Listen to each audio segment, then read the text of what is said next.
Hello everyone, I'm doctor KS Kiran, senior neurosurgeon from Yashoda hospital.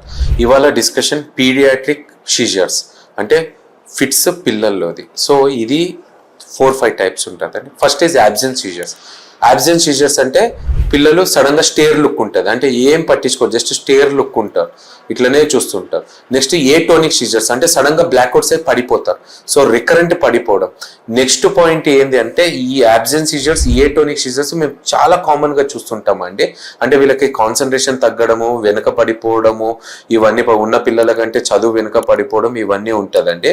Next point ఏంటంటే రొలాంటిక్ scissors. రొలాంటిక్ scissors అంటే వీళ్ళు కరెక్ట్గా నిద్ర నుంచి లేవడం వల్ల, లేకపోతే పడుకునే ముందే అవుతుంది.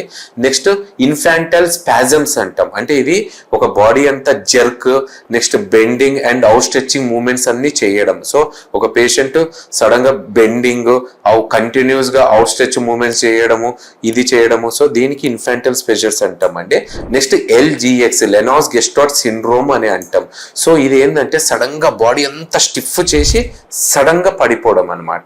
సో దీనికి LGS టైప్ అని అంటాం. సో ఇది అండి ఫిట్స్. ఇది most 3-4 types of common fits లోపల. సో చాలా మంది పేరెంట్స్ ఏంటంటే, సార్ మా బాబు సరిగా చదవట్లేదు, వెనుకబడిపోతున్నాడు, ఎవరితో మాట్లాడట్లేదు, సైలెంట్గా ఉంటున్నాడు అంటే కంపల్సరీ ఎవాల్యుయేట్ చేయాలండి. ఒకవేళ బాబు చదువు వెనుకబడిపోవడం అంటే, మీరు ఇంతకుముందు మంచిగా చదివిన తర్వాత వెనుక పడిపోవడం, తర్వాత స్కూల్లో బ్యాక్ అయిపోవడం, ఎవరితో మాట్లాడిపోవడం, సడన్గా కళ్ళు తిరిగి పడిపోవడం, సడన్గా స్టేర్ అంటే ఎవరికైనా సడన్గా ఇట్లనే చూడడము, సడన్ గా నవ్వడము, సడన్ గా ఊరికే నవ్వుతుండడం, సడన్ గా స్మాకింగ్ ఆఫ్ మూలింగ్ అంటే ఇట్లా స్మాకింగ్ చేయడము, లిప్ మూమెంట్స్ చేయడము, ఊరికే చెయ్యి ఇట్లా చేయడము, ఇవన్నీ చాలా మంది ఏంటంటే ఆ అబ్బాయి నటిస్తున్నారు అనుకుంటాడండి. కాదండి, ఇవి one of the hidden fits ఉంటాయి.